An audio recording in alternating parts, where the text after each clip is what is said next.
Thank you so much for joining me today, where I'm going to share with you all the books I read in the month of September.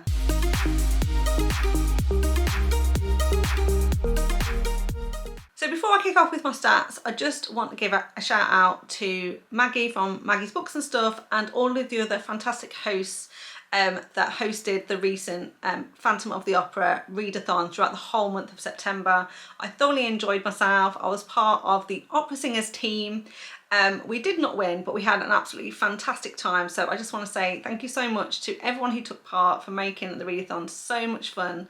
But especially, like I say, to the hosts and Maggie for organising everything. It was so well done, so much fun. Because the majority of the hosts were actually based in the United States of America, and I am in the UK. Obviously, there was a slight delay with the time zone. So often I would wake up in the morning to loads and loads of chat in the Discord channel about what had been going on the night before. It always usually took me about 30 minutes to catch up with what I'd missed, but there was always some drama going down. Like I say, it was absolutely great fun. The great thing about the readathon as well is that any book you read counts. It doesn't have to be romance, it can be absolutely anything, and there was no sort of bingo board to kind of complete for this particular one. So it meant that I could carry on with my TBR as planned and just log the books as I read them. Now, as you know, I always strive to read about 15 books a month because my annual goal is 180 books for the year. Now, the last couple of months I've fallen short of the 15 and September was no different. So I think in total I'm about 5 books behind. So I'm definitely going to have to pick up the pace in October, November and December. But for the month of September, I was really pleased that I did finish with a count of 13 books.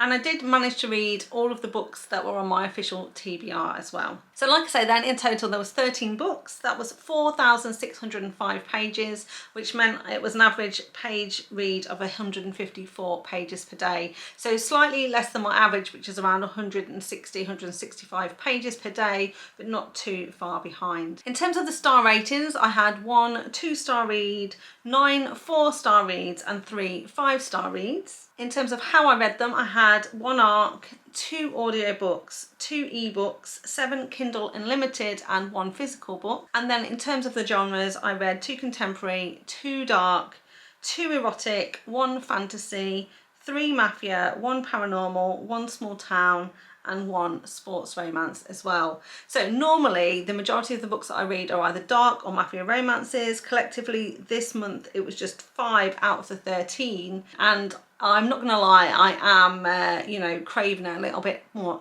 darkness for this month. So as we go into spooky season, I'm hoping to pick up a few more dark romances as well. So the first book I read in the month of September was When He Takes by Gabrielle Sands, and this is book 2 in the Fallen God duet. So in the month of August I read the first one in the duet, which is When He Desires, which I absolutely loved. And then I couldn't wait then to pick up When He Takes as soon as it came out in the month of September. Now, this is a mafia romance, but the tropes are very different in this book compared to the first book.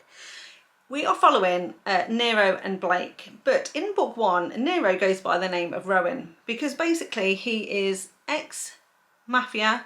He was pretty high up in the mafia, but he had to fake his own death and disappear, and he's kind of set up in this small town. So he's going by the name of Rowan, he's running his own construction company, and he moves next door to our heroine Blake. Now he really is missing the mafia lifestyle and is really struggling to kind of settle down in this town, but when he sees Blake, she is definitely the distraction that he needs, and they kind of start a relationship. So in the first one it's kind of like small town vibes, next door neighbour, they end up being housemates because there's a small fire in her house and she needs to move in next door with him, and then, you know, because he owns a construction company, he's going to help her kind of repair the house and everything. That turns into a bit of fake dating. But in that one, she also has a horrible ex-boyfriend who's going to make her life a bit of a misery.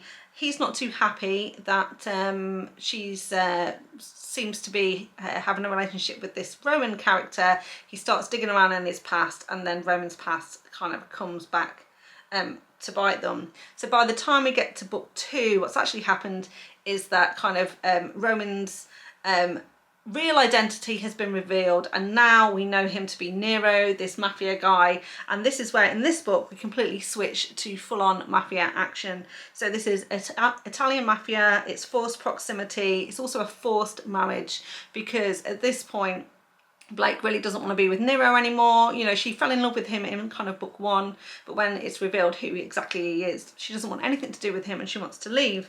But of course, he knows that he needs to protect her because she's now in danger. And so, yeah, he pretty much kidnaps her, forces her into close proximity, and also to marry him. But there is definitely touch her and unalive you vibes in this one for sure. He's extremely, you know, attached to Blake by this point, and he's very sort of possessive over her, and very, very protective as well. And as well as sort of great chemistry, the great romance between this couple, it's also got a really great plot in here as well, because of course when Nero kind of goes back to the mafia and everyone realizes he's still alive, there's still kind of a debt that he needs to pay, and you know, potentially he could lose his life, so he needs to make sure that she is kept safe. But when he goes back, he's expected to be executed, you know, on sight basically. But instead, you know, one of his enemies takes the time to listen to what he has to say and kind of cuts him a bit of a deal. And then he and Blake, Nero and Blake, have to kind of go undercover with the Russian mafia to you know, try and take down the Russian mafia for this other guy. So it's a really, really interesting plot in here, and we see kind of Blake really, really being resistant at first, not wanting to be there, but slowly coming around as she realizes that even though she now knows Nero's true character, he's still, underneath it all, still the man that she fell in love with. So I absolutely thought it was fantastic, really, really well done, and I cannot wait to read more from this author. So because of this, we are off to a fantastic start for our reading month in September, because I rated this one 5 stars. The first book I think I rated 4 or 4.5 stars, but collectively this is definitely a 5-star duet for sure. Absolutely loved it, and these characters, and you know, would highly recommend. So after I read that, I was still really in the mafia kind of mood, and there was an author that I'd read previously, Aidee James, and I really, really liked a duet that she had written. There were only 2 short books, so it was a short sort of duet to read, but I thought I liked that book so much I wanted to try more from this author, and I picked up Merciless Vows, which is book 1 in the 7 Deadly Sinecures series. So this is, like I say, a mafia romance. It is an arranged marriage. It's also a twin switch situation. I really, really liked the mystery element of this. There's a great plot in here. There's a very, very mystery sort of suspense element to this plot. Our characters are definitely enemies to lovers, and it's also forced proximity. The characters we're following in here are Luca and Karina. Now, at the start of this book, Luca is actually sort of like 2nd or 3rd in line to the kind of the mafia throne, if you like, but there is this undercover person, this hidden identity, this assassin character who is known as the Ferryman, and he's been going around unaliving all of the heads of the mafia, and as the next person kind of steps in to take over, they also meet an unfortunate end. So basically the mafia heads and the families are getting very, very, you know, concerned about this Ferryman character and what's happening to all of these mafia men. Also, interestingly, when the bodies are found, there are like coins that are placed on the eyes, and this is how we know it's the Ferryman, because obviously, you know, as the myth goes, you obviously have to pay the Ferryman for your journey into the afterlife. And so I thought this was a very intriguing part of the plot to also figure out who this Ferryman is. And it also means that the mafia families, the rival mafia families, have to start working together really to try and save themselves against this kind of like you know, common enemy. So our hero in this one, like I say, Luca, he's like 2nd or 3rd in line to this this mafia throne, if you like. And so when his father and his elder brother are removed from the equation, Luca is now forced to step in and head up the family. Now, he's never really wanted anything to do with the mafia before, but now he's left in a bit of a predicament where he can't really you know, leave it to other individuals, shall we say. So he decides to step up. Now his uncle is kind of his main advisor, and he sort of says, look, you've been away from the game for a long while. We really need to make sure the men kind of are confident in your, you know, leadership abilities and also your commitment and the fact that you're going to stick around. So I think one of the best things for you to do is kind of get married. So this is this old adage of you need to get married in order to kind of like secure your position as leader in this mafia. Now Luca and Karina, who's the heroine, have known each other since they were little. She's kind of part of the mafia world, if you like, a bit of a mafia princess, and he really, really likes her. But the thing is, she's really, really feisty. She knows her own mind, and he knows that she's going to cause him quite a few problems. But luckily for him, she has a twin sister who looks identical to her, and he thinks marrying the twin sister will be the perfect solution because he gets the looks of Karina, but he gets a more docile personality for a wife. So Luca agrees with Karina's father that he's going to marry Karina's sister. The thing is, the sister is really, really sort of meek and mild, and she's really, really scared. So on the day of the wedding, she actually kind of runs away. And this leaves them in a bit of a predicament because Luca is going to be pretty unhappy with the dad if a wife doesn't turn up at the altar. So what does Karina do? Being the identical twin, she basically poses as her sister, walks down the aisle, and she is the one that marries Luca. Of course, Luca knows the twins very, very well, and he is not fooled, but he goes along with it, and he sets about basically deciding how and when he's going to punish Karina for this transgression and trying to kind of fool him.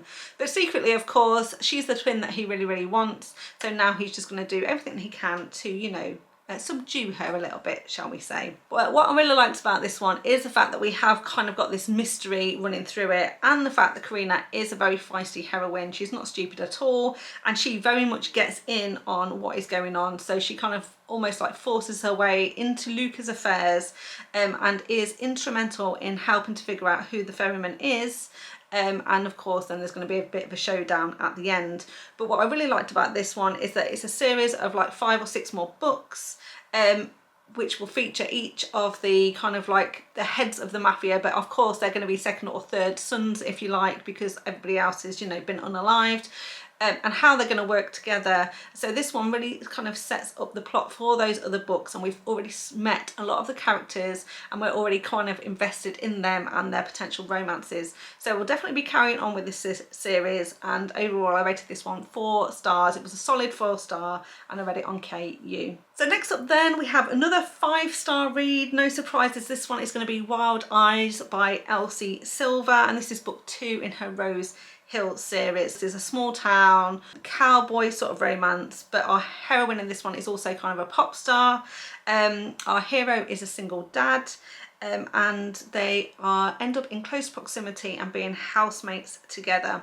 And of course in this one we are following West and Skylar. So West is the best friend of the hero from book 1, and he's also the brother of the heroine from book 1. So that's kind of like the connection from this Rose Hill series. He is a kind of a traditional cowboy. He owns his own kind of ranch, and what he is really is a horse whisperer. So basically he trains horses, and that is kind of, you know, his day job, what he's very good at. Like I said, he's a single dad, so he previously had a wife and 2 children. They split up very amicably. They're still very, very good friends, and now he has an arrangement where he has the kids 1 week on, 1 week off, and shares shares custody basically with his ex-wife. And so they get on really well, and he absolutely loves his kids to pieces, and he's got 2 very, very cute kids. What I think Elsie Silver does really, really well is always makes the kids so likable, without being, you know, too obnoxious or pretentious. They're just such great characters, and you know, we see a lot of them, and they are kind of instrumental in the storytelling as well. Skylar, on the other hand, our main heroine, she is like a pop star, like I said, and she's a very, very famous one at that. The thing is, very similar to some other stories we've heard about in real life, she was a childhood star. Her parents very much controlled you know, her career, the contracts that she was signing up to. And what she didn't realise is that her parents were definitely taking advantage of her and her fame, and wrote contracts or agreed to contracts that were beneficial to them. And she gets to a point where she realises that she's kind of forced into singing the songs that they want her to sing, doing the PR that they want her to do, doing the interviews that they want to do, and she's basically become their doll. So, you know, she cannot really be herself, sing the songs that she wants to sing, and also a lot of the money that she thought that she had made actually doesn't belong to her either. It belongs to her parents. And so she has started to very much doubt herself, and as a result has not been performing very well in interviews and things, and now there's lots of press about her and her attitude.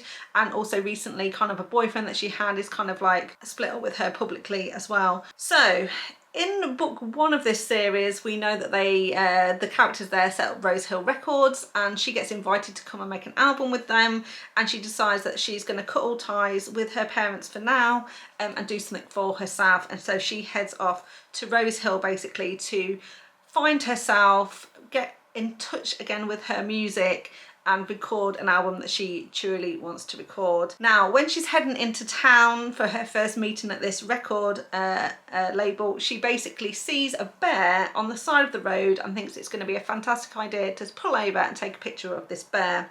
Of course, she's putting herself into an extreme amount of danger, and who should be coming along the road but West, and he cannot help himself but stop and kind of suggest to her that she quickly gets back into the car, or she risks, you know, injury from this bear. And as they're sort of talking, the bear does start to get interested and kind of like comes for them, if you like, and Wes kind of has to rescue her. He's a bit obnoxious. He sort of like, you know, belittles her a little bit, and she's already feeling quite, you know, tender and sore. You know, takes a bit of offence to the way he's been speaking to her. But anyway, she gets in the car, goes on her way. And then when she gets to the record studio, she has obviously got there a little bit too early. They haven't finished sort of like setting up the guest quarters or anything like that. So basically the heroine from book 1 suggests that she goes and stays with her brother because he has kind of a bit of a guest house. And so she agrees, and then obviously when she goes to move in, she figures out that it's actually West, and they're kind of then they're in close proximity together. But she, you know, ends up meeting him, ends up meeting the kids, and spending more time with him, and just learning to really love nature, really starting to find herself again, and reconnecting with her own love of music. So I absolutely love this one. I thought the characters are absolutely fantastic. I always love the stories that Elsie Silver weaves, and yeah, would just highly recommend. So we started off there with 3 really good books and 1 5-star read, and unfortunately the next book that I picked up was not as good, and I really did battle with how I would rate this one, because I don't like to give star ratings less than 3. However, after I kind of reflected on this one, I realised I couldn't give it any more than 2 points. Unfortunately, it was a complete and utter mess, and I don't say that lightly because I know authors put their heart and soul into these books. So this one was called Sold by the Siren by Lexi Hart and Greg A. Russell. Now this is book 2 in the Wicked Dynasty series, and the reason I picked this up is actually been on my TBR a while, because Lexi Hart had written book 1 in this series a while ago. It was a Beauty and the Beast retelling, and I absolutely loved it. It was like a mafia romance Beauty and the Beast retelling, and I remember really enjoying it, and also being surprised because it was the first book written by this author, so basically a debut novel. So I thought, oh, maybe she would go on to do even bigger and better things, and her second book, which is also based on fairy tale retelling, Sold by the Siren, so this is based on The Little Mermaid, I thought this one maybe would be really good. Now she co-wrote this one with Greg A. Russell, and I believe he's a narrator, and he narrated book 1 and basically said to her, oh, I'd be really interested in helping you write book 2. So this one is a mafia romance, like I say, fairy tale retelling based on The Little Mermaid. We have a virgin hero and heroine in this one. And we are following Marika and Joseph. Now the premise of this one is that our heroine, Marika's mother, was a very, very good singer. She had a recording contract, but she started to go downhill rapidly, and ended up taking her own life. Marika followed in her footsteps in the fact that she's also a really, really fantastic singer, but her dad has very much kept her sheltered from that life, and he's very much discouraged her from trying to get her own recording contract or doing anything professional to do with music. And so of course she is going to be one of those people that wants to rebel and go against her dad. Now, like I said, this is supposed to be a mafia romance, but the mafia business in this one very much revolves around like music, record labels, and owning talent. And so there is this sort of like villain in this story who is you know, was over the top villainous, called the Siren, and she owns a recording label basically, and the idea is that she manipulates talent into signing up to her record label, but she signs them with really, really bad terms and conditions. She makes it seem like it's going to be good, but actually it's not. And if they don't perform, then they have to kind of then go into the dungeon and pay off their debt in some other kind of fashion, whichever this mafia lady wants. You know, so Marika's father is very much saying to her, you know, don't go and sign with the Siren. She's a bad egg. In fact, you know, that's what happened to your mother. And he doesn't tell her everything that's going on, of course, so she isn't well informed. But of course she's going to do exactly the opposite of what her dad says, and she goes to the Siren and signs herself over for 5 years. And seemingly she's happy about this, but it's not too long before she realises that she's made a very, very bad error. Meanwhile, Joseph is our hero. He's part of another mafia sort of family. He knows she's been signed up by the Siren, and he tries to buy her, and this is why it's called Sold by the Siren, because eventually she is sold. So on the surface, this doesn't sound too bad so far, right? But this book was a complete and utter mess. The characters weren't really well fleshed out at all. They have the archetypical sort of villains in this one. You know, the sort of the father who's kind of like you know, weak and too heartbroken to really, you know, do anything right. You've got kind of the uncle character who is sort of manipulative and trying to get her to do different things. You've got this very villainous Siren character who, you know, is over the top, almost cackling with her villainy. And then you've got the kind of the main hero. Now, like I said at the beginning, this was both of the hero and the heroine were virgins in this one, because there's also an additional element to his character that basically he's unable to get an erection for anybody. So he kind of has this sex therapist basically who will allow him to dominate her and do different things to her, in the hope that she's going to kind of like help him with his problem. Of course, then when he sees our heroine for the first time, Marika, he is able to basically become sexually aroused, and she's the only one that can arouse him. So I felt like this was a really strange part of his personality and didn't really fit with the rest of the story. I didn't think it was necessary, but it was almost like the authors wanted to put in a little bit of sort of like kink in here into the book.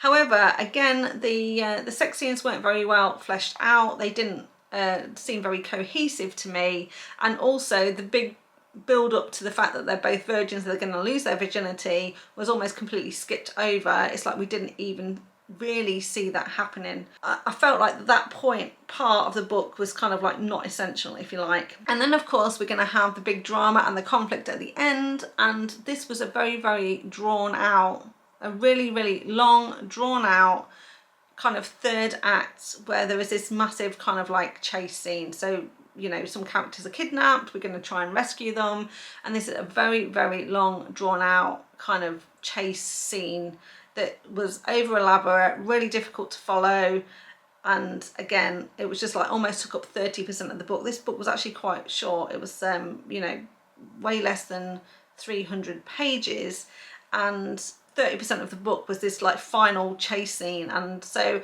I thought, like I said, that this book was a hot mess all over. I didn't care for the characters, I didn't care for the romance between the characters. The plot was just very, very confusing, and then like I say, yeah, this big chase scene at the end was like just far too elaborate and didn't make any sense. Unfortunately, like I said, I ended up rating this one 2-star. in addition to that, it's not available on KU, so I did have to pay for this one, so that was a little bit disappointing as well. But then we quickly flipped to My Bloodline by K C Kean, and this is book 1 in the Featherstone Academy series. Now I believe there's like 5 or 6 books in this series, and this is book 1 of a trilogy, so basically it's part of the overall series, but the first 3 books in the series are based sort of on the same characters and the relationship between these characters. Now I read this one because I pulled this one out of my TBR jar, and it had been recommended to me by at Loves Metallica 8, so thank you so much for this recommendation. I really did enjoy this one. This is a dark kind of romance. It's a mafia academy, so it's one of those, it's got an academic setting and it's the kids of the mafia families. Basically they've gone to this school in order to learn mafia things, and it's also a reverse harem, or why choose, because our heroine Luna gets to spend time with 4 heroes: Parker, Roman, Oscar and Kai. Now when this book starts, our female character Luna, she is basically just about to turn 18, and she's been brought up by her father's best friend. Unfortunately her father passed away when she was just 6 years old. Her mother is not a nice woman, and she's kind of left the scene, as it were, and she has been brought up by her father's best friend for her whole life. Now she has also got a little bit of amnesia because she was there when her father passed away. The details of such are pretty horrible and gruesome, and as such she's blocked it from her memory, and any attempt to try and bring those memories back is very much a trigger for her, and she kind of goes into this like kind of wild trance, if you like. Her uncle is a great person. He's brought her up really well, you know, given her a lot of love and support, and he's also trained her in a lot of different martial arts and stuff like that, so she's very, very capable of looking after herself, and is also skilled with weapons as well. However, she's very artistic, and one of the things she wants to do when she grows up is be a tattoo artist, and so that's what she wants to do, and she kind of works in a tattoo shop, and kind of that's her aim when she finishes school. Now on her 18th birthday she basically goes to this fight, this sort of underground fight, and she's going to be a competitor because she kind of loves using her skills basically in these fights. And we also know that she's got a couple of kind of friends that go with her. This is the night she turns 18, so after midnight basically, when she's officially 18, she can enter into the fight, and she goes there, and after she wins her fight she's in the dressing room, and basically some people turn up, one of which is her mother, and some kind of fierce looking men, and her mother basically says, you're 18 now, so it's time for you to take your position at the Featherstone Academy, and we need to go right now. Now she is given no choice in this matter. She's pretty much drugged, put into a car and driven to Featherstone Academy, and she's got no clue about what's going on. What she learns though is that her parents are in the mafia. They have got very, very powerful bloodlines, so their surnames have a lot of power. Their families kind of sit on this sort of council, if you like, ruling over all of the other families, and it's her duty as a daughter of one of these families to go to this academy where she's going to learn specific skill sets linked to her bloodlines, basically, so that she can be a valuable asset to the families moving forward.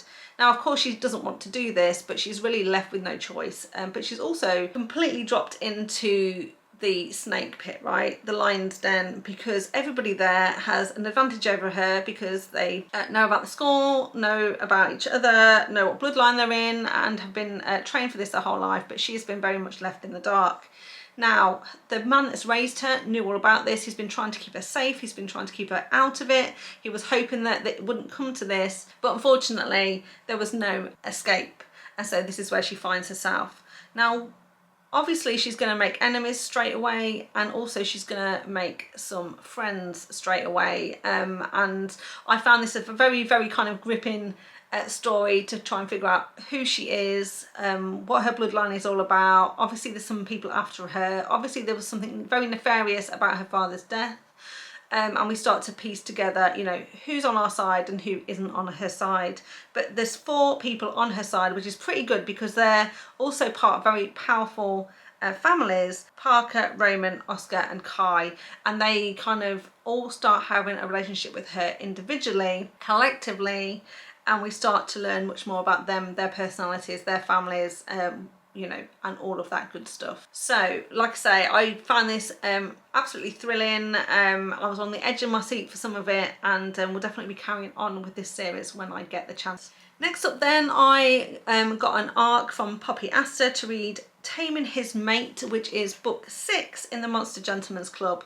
Now these are really short stories, so this particular book is just 90 pages, and all of the books in this Monster Gentleman's Club are, you know, between 70 and sort of 90 pages, so really super quick reads. The first 3 books in this series are basically a trilogy all about the same couple, and since then, so books 4, 5 and 6 have been about different couples, and in this particular one we were following Luca and Isabel. This is very much an erotic story. It's also kind of a monster romance. It's kind of a paranormal romance with a shifter, a hero, and captive situation, and the two are very much fated mates. So Luca, our hero, he is essentially a werewolf, and Isabel is a vampire.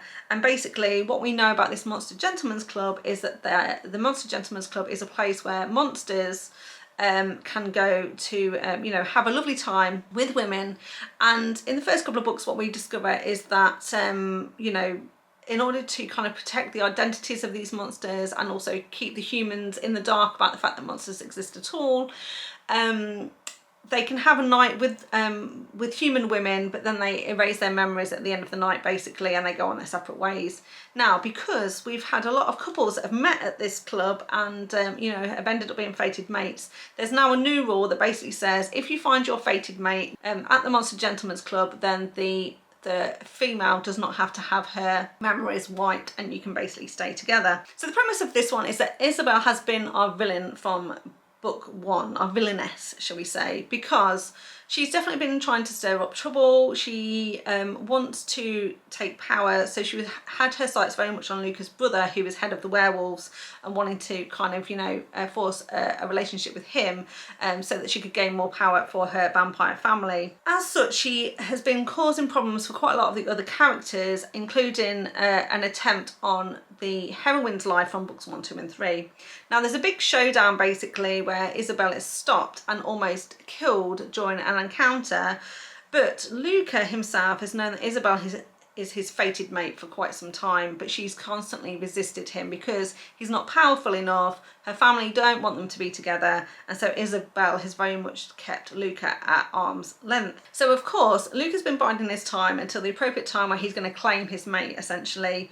But when, like I said, this altercation goes down and Isabel is left for dead, Luca's the one that actually saves her, and he saves her by keeping her captive. So he takes her back to his cabin in the woods, leaves her in the basement, gives her nice accommodations and everything, nurses her back to health, but he's very, very much hoping that during this he's going to win her over. However, she's not relenting at all, and so he knows that somehow he's going to have to try and convince her. So what he does is he kind of like brings her to the Monster Gentleman's Club, puts her up for auction, bids on her, wins her, so that now publicly everyone knows that they are kind of together. And because they are fated mates, then, you know, the new rules apply basically, where he can be with her and they can be together. So kind of this is the premise of this one. Obviously, because this is kind of a sex club, if you like, this is an erotic romance, like I said, and you know, we're only dealing with 90 pages here, but I really, really love how much Poppy Aster is able to pack into such a short amount of pages. They're so much fun to read, and also they really kind of work as palette cleansers, so it's nice to read something short between some of the longer books, particularly if they're kind of like darker books as well. So if you haven't read this series, I would highly recommend definitely start at book 1, and then, like I say, just you know, pepper them through your reading list as you go, just as a bit of a palette cleanser. Yeah, so I ended up rating this one 4 stars. Next up then, I read Pawns in the Bishop's Game by Emilia Finn, and I read this one because it was one of my prompt cards where it said to read an old favourite, and Pawns in the Bishop's Game was my favourite read of 2021. I actually read it twice that year because I loved it so much, and since then I've thought about it a lot. Really wanted to read it again, but kind of like also you know, never really found the time or justification to pick it up again. But for a while now I've started to wonder if this book would hold up, because when I first read this, like I say, back in 2021, I'd very much just started my kind of mafia romance journey, was just getting into dark romances, and obviously since then I've read so many more mafia romances and dark romances as well. So what I really wanted to do was reread this one to see if it would hold up. Is it as good as I remember? How did it fare? This is book 1 in the Checkmate series. It's Emilia Finn kind of does a lot of interconnected worlds, so it interconnects very much with 2 of her previous series, which is the Rolling On series and also Survivor series, and this is book 1 of her 3rd series, if you like. Now this is the only book I've read in this series because this was the first book I read by Emilia Finn, and like I say, I was blown away by it in 2021. And so what I wanted to do is kind of go back and read the books that I'd missed. So I worked my way all the way through the Rolling On series and the Survivor series, and now we're back at book 1. So now I've reread this one, I can continue on my journey on to book 2. So I'm really looking forward to that. But anyway, back to this book. This is a dark romance. It's mafia adjacent, I would say. It's technically organised crime. These people aren't really mafia, but there's definitely a criminal in here, and our main male character, Kane Bishop, is his enforcer. This is also a forbidden relationship because Jess, our heroine, is actually a lawyer, or training to be a lawyer. She works at the local law office. She just needs to take her bar exam to, you know, complete all her training, and she's basically working with another lady called Jules, who married the town's kind of sheriff, if you like, in the previous series, in the Survivor series. So they're very much a law-abiding family, and they're trying to take Kane Bishop down and also take his boss down, because they're trying to rid their town of, you know, the bad elements, as it were. And so they've very much got their sights set on, like I say, Kane's boss and also Kane himself. And so our heroine Jess is kind of assigned to Kane's case. She's trying to build a case against him so they could bring him in for questioning, put him in jail, and take down the boss at the same time. Now, she becomes obsessed with Kane Bishop. Before she even meets him, she becomes obsessed with this man. And the criminal organisation revolves around this kind of like, this sort of like very shady nightclub, shall we say, where lots of things goes down. So not only is it a nightclub, but they might have sex workers in there as well. They definitely do underground fighting in there, and very much drug trafficking as well. So Jess decides that she wants to get a closer look at this place, and so she dresses up one night and heads to the club to see if she could get the lay of the land, figure out what's going on, find out any more clues about Kane Bishop. The thing is, she really is on the wrong side of town. This is in a really seedy part of town. This is not a nice club at all. And she is a very well-to-do, very beautiful, soon-to-be lawyer. And she is wearing very expensive clothes and very expensive shoes. And so she sticks out a bit like a sore thumb, shall we say. Now, as she's walking to the club, she gets accosted by this very bad man who intends to basically drag her into an alleyway, do terrible things to her, and probably leave her unalive. But Kane Bishop happens to be in the alleyway. He's waiting to do an exchange as part of his sort of job, and he is waiting in the shadows, and he sees Jess being dragged into the alleyway by this horrible man. And at first he's resolved to not doing anything about it, just letting it carry on and play out, because he's got a job to do. He doesn't want to anger his boss if he doesn't do it, but he cannot help but help Jess out. So he rescues her from this bad situation. It means, though, that he's put himself in a very precarious position with his own boss. And let's just say his boss is not happy at all that he's defied him, he's helped this person out. He's actually unalived somebody who you know, was part of this criminal organisation, and he's kind of was late to you know, carry out the job that he was in the alleyway in the first place to do.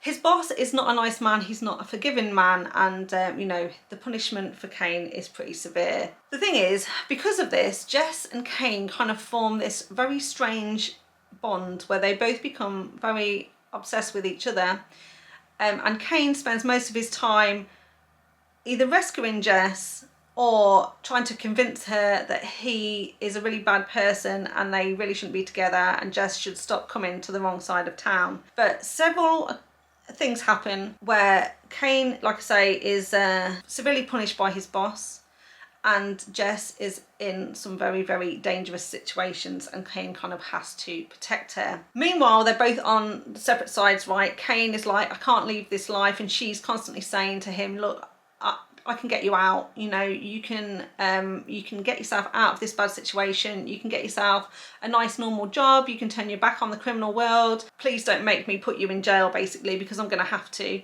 And Kean is very much like, look, you do what you need to do, but I have to live this life, I can't get out, there's no getting out for me. But there is a point in time in the future where they know things are going to come to a head, and they have limited time together, so that they know their time together is very short, and Kean wants to make sure that she's protected in the future if he's not there to save her.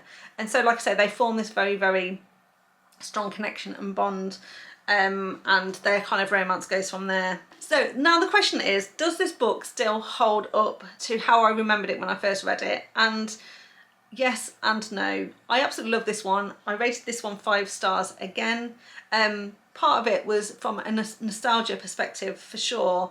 It didn't have quite the same impact as it did the first time I read it, but this is the 3rd time I've read this book, so I kind of knew what was going to happen. And I also think there's a couple of scenes in here that are, you know, I remember the first time I read them, they were absolutely heartbreaking and gut-wrenching, and I was literally on the edge of my seat. I was clutching my pearls, I was pacing in my living room.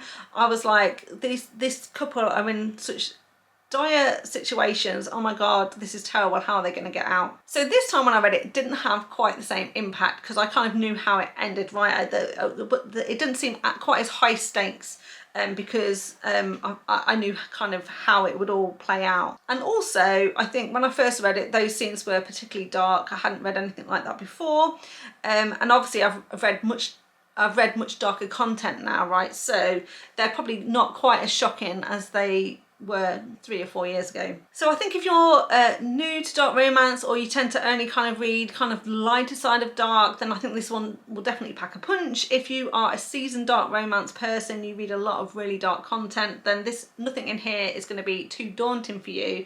But still, overall, I think it's a great story. I really enjoyed the characters. Kane Bishop's definitely got a very interesting personality. I love these two together, and you know, I just love how it all kind of shakes out. So like I say, I'm really excited now that I kind of feel like I've unlocked the gate, if you were, and I can carry on with the rest of this series. So next up, I finished The Goal by Elle Kennedy, and this is book 4 in her off-campus series. It's a sports romance, specifically ice hockey, set in college. And this one is a surprise baby. Now, I listened to this one as an audiobook, and it was narrated by Susanna Jones and Andrew Aidee, and overall I rated this one 4 stars. So in this one we're following Tucker and Sabrina. So I've loved this series so far. Tucker's story was highly teased in the previous book, right? And at the end of book 3, he does come home and tell everyone that he's going to be a father. So going into this book, we know that there is going to be a surprise baby. So it's a surprise to them, but not a surprise to us as readers, because we already know he is going to end up being a father. And this book basically goes back in time, so we kind of see how Tucker and Sabrina ended up together, how they ended up in the situation they're in, and follow them through with their romance and how they're going to resolve it all. Now, I really like the characters in here. Tucker was such a nice guy. He was kind of like raised by a single mum himself, because his dad had passed away. He kind of comes from Texas. He's a very kind of like, you know, well-mannered sort of southern boy, lots of southern charm, and you know, good manners. And he really treats Sabrina really well. He has got a really good head on his shoulders. He's very clever. And one of the things that happened was that when his father passed away, he left him a trust fund, and he's going to use that. So he's kind of like studying business at university basically, and he's going to use that money to buy a business when he leaves college. And so he's very fixed on, you know, finishing out college, getting good grades, and buying his own company. Now his plan is to return to Texas to be with his mother. until of course Sabrina enters his life. So Sabrina has a very different life. She's kind of been abandoned by her mother, mainly brought up by her grandma, and she also lives with her grandma and her stepdad. So it's a very, very challenging situation. This stepfather is a real creep. He really is. Doesn't treat her very nice at all. And you know, she is very strapped for cash. She is not only wanting to be a lawyer, so she's in pre-law, and she really is hoping to get into a really good law school, but also has to work several jobs in order to make ends meet. And one of the jobs is she's a sorter in a post office, and the other one is she kind of wait tables in this sort of strip club at night as well. So she is super busy and super focused on her career, and as such she is got a bit of a reputation around campus as being a bit, you know, a bit standoffish. And in particular, she has a bit of a grudge with Dean, who is one of Tucker's best friends.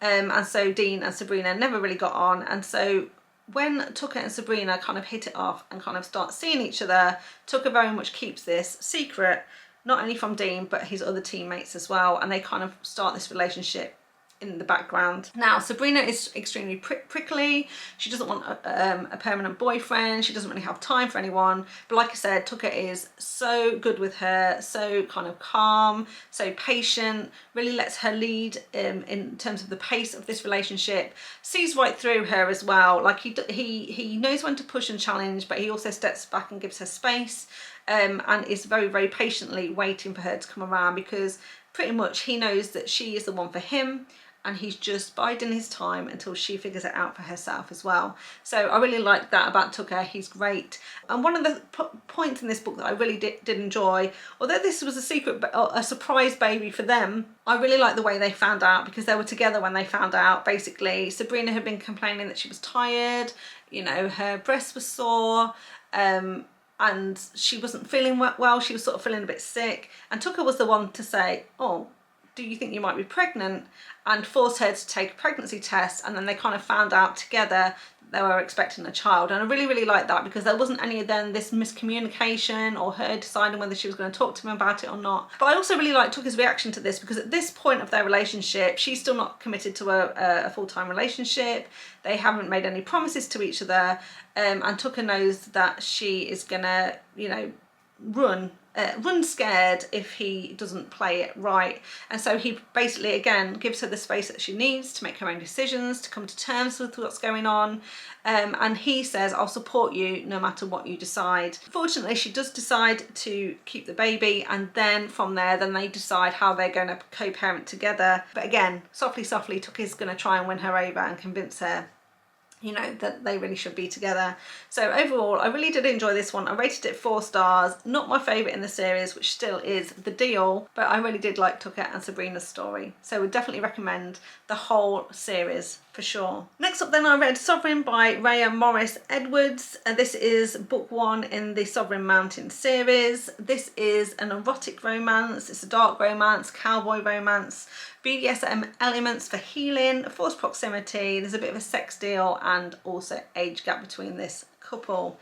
Now, this one was not on my radar at all, but Jen from the Book Refuge read it. She messaged me saying, Helen, have you read this one? I think it's right up your street. I think you'll absolutely love it. And she also talked profusely about it in quite a few of her videos. And so I was like, fine, you've convinced me, I will read it. And I picked it up. And I really did enjoy this one as well. Not quite as much as Jen enjoyed it, because I only rated this one 4 stars and she gave it 6 stars. But still, I thought it was really well done, and I did enjoy this one. We're following Gerard and Kira. So basically this is kind of set in a kind of a, you know, a ranching sort of community. Gerard owns kind of the largest, most kind of the richest ranch around.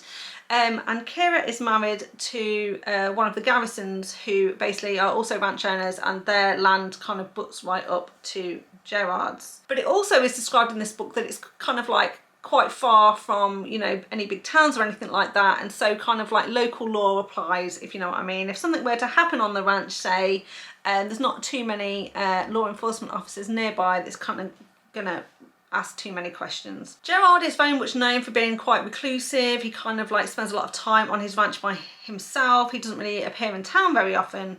But we quickly learn that Gerard has a massive grudge against the Garrisons.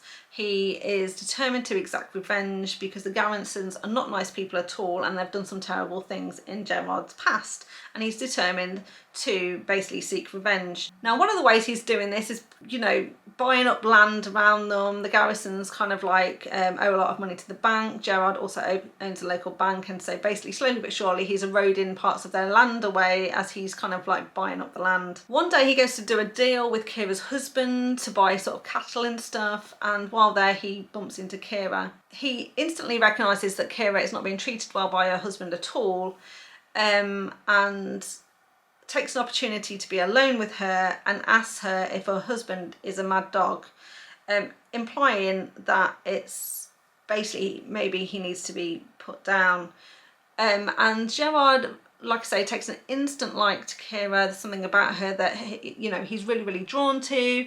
He's also drawn to her kind of submissive nature, but also feels very protective towards her against her husband. Then after this encounter, the following day, basically the husband goes out to the ranch to, you know, carry on business with Gerard, but never makes it back. Her husband dies in an accident.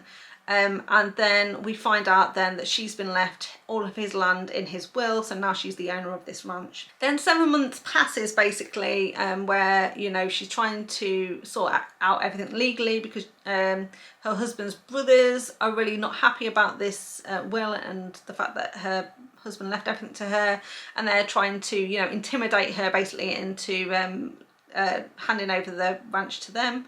And also she's just trying to figure everything out and kind of, you know, get through life basically. Then she finally gets a letter from Gerard saying, come and meet me, I've got a business proposition for you. And when she goes to his property, he explains to her that actually, yes, she did inherit all the land, but that her husband had taken out quite a hefty loan from the bank, and now she owed, you know, quite a substantial amount of money. But Gerard said that he would, you know, help her with that debt if she would enter into a sex deal with him. So she, you know, is given a contract to look over, a BDSM contract essentially, very 50 Shades of Grey-esque. You know, in exchange, Gerard will take care of her, pay off her debts, and then she'll be free to go.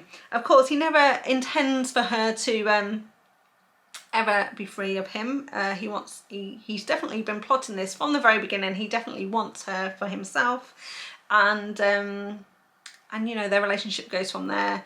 This is very heavy into the BDSM side of things. Gerard is a kind of a very severe dom, and he has certain appetites, shall we say, and he really wants to give Kira the full experience, train her to be his submissive, and of course along the way they are going to find out more about themselves. This is a great book in terms of for the characters to really explore who they are, and the BDSM is very much used for healing. I thought it was very romantic in parts, and you know, Gerard's character is very intense in here, and you can tell that he loves Kira quite a bit by some of the things that he does and some of the things that happen in here. So I did enjoy it. Definitely read your trigger warnings, and I would highly recommend. Next up, I picked up The Heartbreaker by Sarah Cate. This is book 3 in the Good Brothers series. It's a contemporary now. We've moved back into contemporary. It's a student-teacher romance. There's an age gap.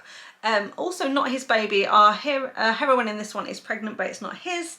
There is a BDSM element to this one as well. They end up being housemates, so they're in close proximity together. And we are following Sadie and Lucas. So Lucas is one of the good brothers. He is twins with Caleb. And what we learn about Lucas is that he has been looking after Isaac for a decade. So basically, if you've read this series before or heard of me talk about it before, this is a series of the good brothers. Their father was I'm not sure exactly what his kind of position was, but he's a pastor or something like that. So he's a very religious man. He kind of leads a church. And so he was very kind of like righteous and very pious kind of thing. Adam, the eldest brother, he had book 1, and in that book we basically found out that the father was not a nice man at all. He didn't treat the kids well at all. You know, he was doing some shady things, and so at the end of that book everything's kind of exposed. He ends up going to prison, and the sons end up trying to figure out how they think about that and everything else. One of the sons though is Isaac, and he is kind of like you know, estranged from the family. He's basically came out as gay when he was a teenager, and obviously the father was you know, completely went off the rails basically, and Isaac left home. Seemingly to everyone, he's left home and had no contact with the family since. However, we've since learned that he has been in contact with his mum, and not only that, in this book we find out that Lucas has actually been looking after Isaac, like I said, for a decade. So as soon as he was able, he got his own place. Isaac came to stay with him. He very much looked after him, and so he's kind of got a room in Lucas's house where he comes back now and then, and they stay very much in touch, and the other brothers at this point don't know. So we've got a situation at the start of this book where Lucas, our main character, he is a professor in a university. He's a bit bored with the job though. He is very academic, and that's his passion. His career is his life, but he's very determined and wants to get himself on this program where it will take him to study in England basically, either at Oxford or Cambridge, I can't remember which one, to do this kind of like literature program with them. Isaac turns up and says he's finally got his record deal, so he's going to be permanently moving out because he's being put up in his own flat. And so Lucas then is also kind of like has empty nest syndrome at this point, because you know, finally Isaac's gone off on his own and he's feeling a bit kind of lonely in the house, but still his mind is set on going abroad to study. Sadie then is our heroine in this one. She is a student at the same university where Lucas teaches, but also she's the manager of the sex club, so she works in the evening at this sex club. That is where she ends up pregnant, because she ends up kind of having a one-night stand with this kind of social media porn star, shall we say, and she ends up being pregnant. She ends up in Lucas's class at the university, and because he kind of knows her through family, and he's a little bit more stern towards her than some of the other students, so she kind of like stands up to him a bit as well. Through the course of her turning up at his you know, turning up in his class, he starts to realize that she's not well. She's having morning sickness and stuff like that, and she admits to him, you know, that she's in a bit of a mess because, you know, she's pregnant. She hasn't got anything to do with, she's not having anything really to do with the father, and she doesn't know what to do. And so Lucas basically offers her the chance to come and stay in his house. He's like, I've got a spare bedroom now, come and stay with me, and I'm really strict and disciplined. You're wild and all over the place. Let me help you sort out your life.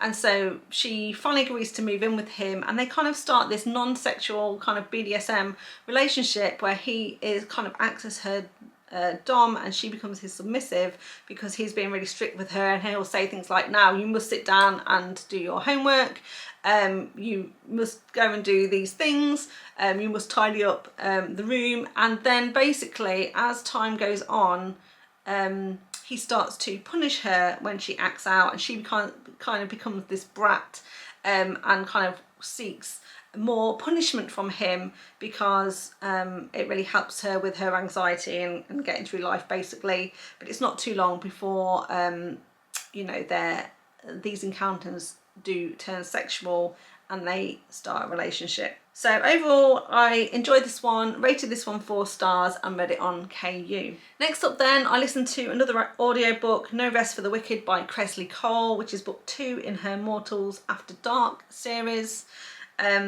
Well, it's book 2 or 3, however you count them. There is kind of like a prequel to the series. Amazon counts as 1, so technically on Amazon this is book 3, but when she wrote them, this was originally book 2 of the series. This one was narrated brilliantly by Robert Petkoff, and it's a paranormal romance, fated mates, enemies to lovers, and the main characters are Sebastian, who is a vampire, and Catherine, who is a Valkyrie. Sebastian is this very kind of like, you know, tortured vampire. He was turned into a vampire by his brother several hundred years before, because they were big kind of like strapping men, warriors in Estonia.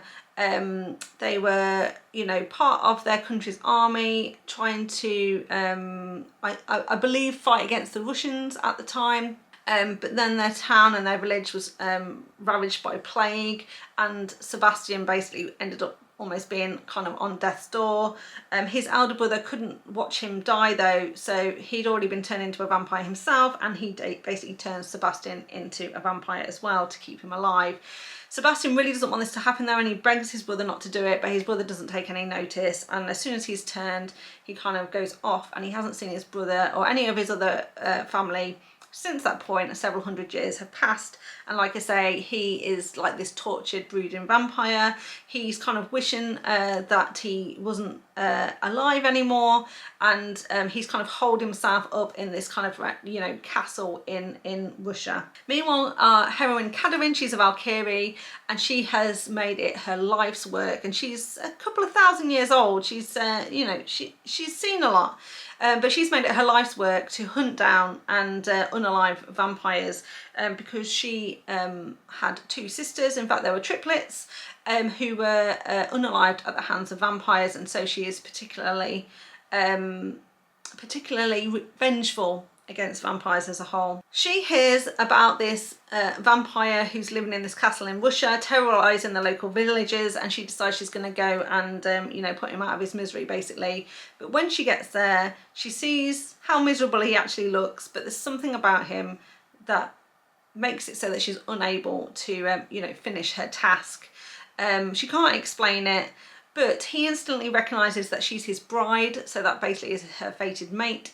But she leaves before you know, he can do anything about it, and he can't follow her because it's obviously sunny outside and vampires can't go out in the sun. However, he becomes obsessed with her and he wants to track her down, and she's about to enter into this competition. So every like 250 years there's like this paranormal competition where they have to go all over the world finding these kind of like magical relics in order to win a master prize. And the master prize basically is a key that will go back in time, and so you can go and get something from the past or change the past in some way. So she really wants to win this competition so that she can go back in time and save her sisters. So Sebastian ends up tracking her down, entering the competition, and he does it with the thought that, you know, he's gonna win it for her. So he's like, I'm gonna enter this competition, I get to spend a bit more time with her as we're going through, but also I'm gonna win the competition for her and hand over the prize to her at the end so she can get what she wants. Of course, she is going to try and thwart him at every turn and resist his advances, but Sebastian is very tenacious, and he's not going to take no for an answer, and he's going to, you know, he's going to keep cracking on basically. And so that I really enjoyed that about Sebastian. So overall, enjoyed this one. It was a great second book in the series, and we'll definitely be continuing this one. I know there's quite a few to get through, and I'm gonna be making my way through. Next up then, we had the newest release from Juliette Cross, which was The Wraith King. This is book 1 in the Rise of the Northgul series, and it's a fantasy romance. She labelled it as a gothic romantasy. It's a marriage of convenience, enemies to lovers, fated mates, and we're following Galia and Una. So this one has got quite a complicated kind of like plot in here. Obviously Juliette Cross has built this whole fantasy world with all of these you know, characters in it, so it's a very rich sort of story. There are various kind of like paranormal creatures, if you like. We have like Shadow Fae and Moon Fae and Light Fae and Dark Fae and all kinds of different kind of like sects, if you like, different kind of like groups of these kind of paranormal creatures. Galia is the son of the king, I believe, of the Shadow Wraiths, or I can't remember exactly what they're called. You'll have to forgive me. But there's been a prophecy that he would be overthrown by his son, and so of course what do all megalomaniac kind of leaders of these dark forces do? They decide to imprison the people who are supposed to overthrow them, and hence basically sealing their own fate. So Gal at the very start of this book is has been imprisoned by his father under magical lock and key, so he can't escape. And therefore cannot, overthrow his rule. Una is also in a similar spot. So basically, she is from kind of like the light fae, if you like. She's one of the good ones. And there's a plague that has been ravaging her people, and she definitely wants to find a cure. She's heard potentially that there might be a cure, but she has to go into kind of Gaul's territory in order to get it. And when she's there, she's obviously captured by the bad people and also imprisoned. While she's in there, she kind of encounters an old lady, and this old lady gives the final bit of her magical power before passing away, and this all happens in the prison. And then some guards come to basically feed Una to the wraiths, essentially, and Gaul sees this happening, and he has such a strong connection to Una that he's able to overcome his magical restraints, save Una, and they both flee from this prison. Now, Gaul kind of goes off, and he's determined then to amass friends and come up with a plan to overthrow his father, and Una is returned to her people, and then 5 years pass. And then basically, after the 5 years are up, Una and Gaul's path are going to intersect once more, and he is going to realise that she's part of this prophecy and key to helping him not only overthrow his father, but also to become kind of like the Wraith King, so head of all of the paranormal communities overall. So as a result, when their paths cross once more, he kind of does her a bit of a deal, and they enter into a marriage of convenience. But it's not going to be too long before they really start to develop their feelings for each other. There's so much more to this story than that. It's like I say, it's quite a complex story, lots of political intrigue going on, very much sets up as well like future books in this series.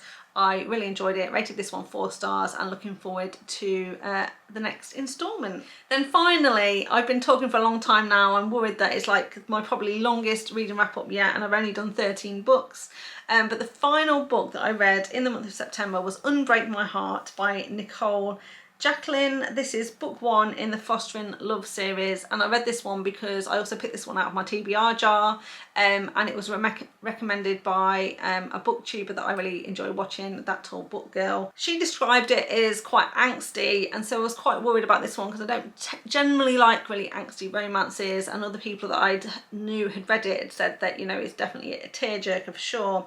So I kind of put this off to the very last book in the month because I was kind of putting it off. I didn't 100% fancy it, but I really wanted to force myself to read it because people said it was so good, and I was just preparing myself emotionally for the tears basically. But anyway, this one is a contemporary romance. It's kind of a military romance in the sense that our main hero is in the military. I've also put single mum here, and I'll explain why, although the female character isn't technically the mum. It's an accidental pregnancy, best friend's husband, and then I sort of said friends to enemies to friends to lovers. So quite a complicated tale. We were following Cate and Shane. So basically, this is called the Fostering Love series because Cate comes from a family, both her parents and her aunt and uncle foster children, and so Cate had a lot of foster siblings as she was growing up. Now, later in life, in his teens, Shane went to live with Cate's auntie and uncle, and so they kind of knew each other because of the family connection and the fact that he was living with her auntie and uncle. And he only stayed with them for 2 years, and like I say, at this point he was about 17 years old. But Cate and Shane did have a very sort of close friendship. They were close, they were friends, but Cate kind of really took a shine to Shane, and she really kind of had a bit of a crush on him, and he was kind of like really nervous about this. He didn't want this to happen, and so did the typical boy thing where he kind of like was a bit obnoxious and pushed her away. Then Cate goes to university, and she meets a best friend called Rachel, and then basically brings Rachel home. Shane meets Rachel and ends up marrying Rachel and having 3 children with her. And at the start of this book, Rachel is pregnant with baby number 4. Since Rachel married Shane, Cate has very much stepped back from that relationship, and they had a very strange relationship.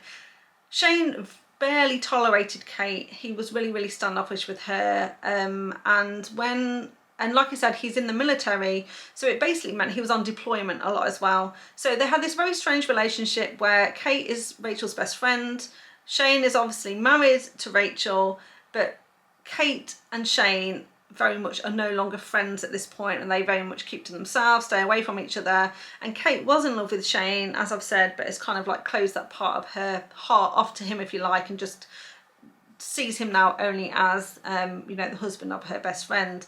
And they don't spend too much time together because if Shane is on deployment, then Cate spends all her time with Rachel and helping raise the kids, and when Shane is home, Cate is nowhere to be seen. At the very start of this book, what actually ends up happening is, like I say, there's already 3 children with a 4th one on the way, and Rachel is tragically in a car accident.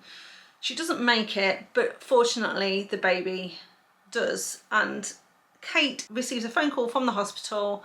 She goes right over to the hospital and basically steps in then as the main sort of caregiver for the children. And now, this is what I said, it's a sort of a single mum situation in a way, because now here's a woman who is now trying to raise her best friends for children, because Shane, yes, he's around, but he's also in the military, so he kind of has to go on deployment as well. Shane now is kind of very, very heartbroken because he's lost his wife. He feels guilty, he's very, very angry, and he's grateful for Cate's support with the children, but also very protective over the kids, and has this very hostile attitudes towards Cate, where he, you know, she tries to discipline the kids and he's like, look, they're not your kids to discipline. He undermines her at every turn, and they have this very fractious sort of relationship, but still she is dedicated to helping support these kids and, you know, making sure that they've got someone to love them and care for them and bring them up.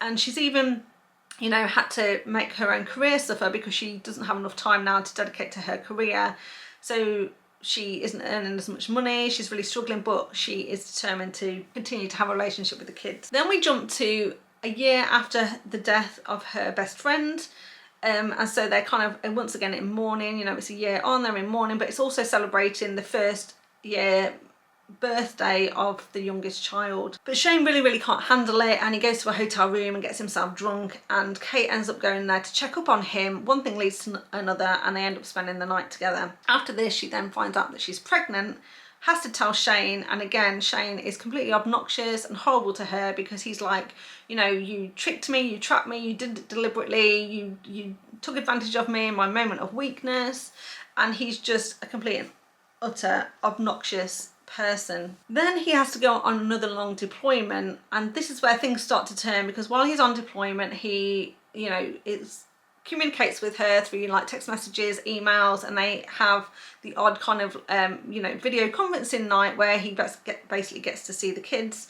But through this, they then start to resolve some of their issues. They kind of become friends, they can kind of confide in each other, and she thinks maybe things are on the turn. But of course, he's going to come back from deployment with just a few weeks left to go until the baby is due to be born, and he's going to continue to be an obnoxious, not kind of nice guy. So this is where the angsty part comes in. This is all the tear-jerking stuff, this is all the emotional stuff, because here's this poor woman who's doing everything she can. She's run ragged, she's exhausted, and she's trying to put up with his shit basically. And you know, we really feel for her, and we just really want to slap Shane up around the head, say, get your act sorted out, get your head in order, do the right thing here.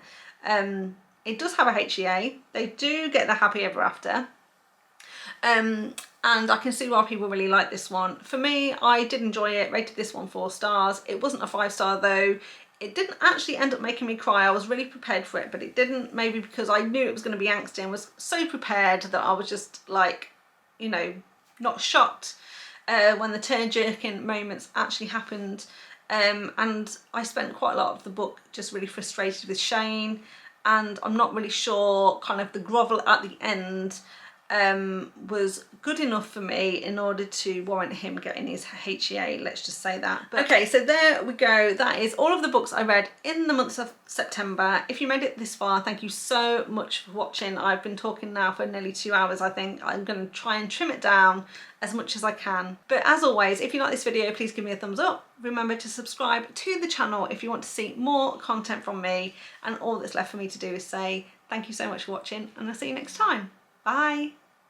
However, Kane Bishop happens to be in this alleyway because he is there for a job. He's waiting for a kind of you know, so I just had to go and grab the book there. Okay, so the first book that I read in the month of